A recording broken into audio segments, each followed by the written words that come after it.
How do you delete an app from the app library on the Android?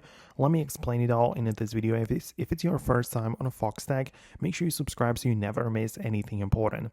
So of course you have the home screen where you might have some of the apps or some widgets, but then usually on the Android devices, when you swipe up, you can see all of the apps, right? And this is, probably called like app drawer or app library on the iPhone. That's how it's called there. But if you want to delete an app from here, you can as well just hold down on it and you should see the option to uninstall it. So it doesn't literally say delete, but uninstalling of course means to remove the app. So you can proceed with that, and if it's like a third-party app you download it from the Play Store, you can most definitely uninstall it and it will disappear from the device.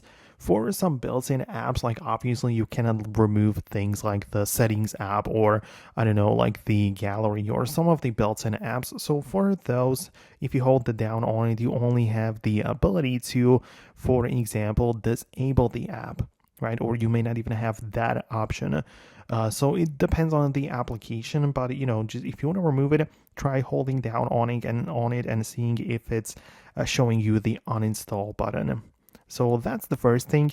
And also, if you want it to look a little bit different, you can install what's called a launcher app, which can change the entire way your UI looks. For example, there is the Nova launcher, which I keep mentioning in my videos, and this lets you change completely the way that it works on your phone. And in there, you can, for example, go to the app library, which looks a bit different, but in there you can literally change the app icons and even perform more changes. So you can like even replace the name or the icon of the app. So more options are available in such apps. But yeah, that's it from me. Let me know what you think about that below. Subscribe for more tutorials and upcoming videos like this one, and I'll talk to you later.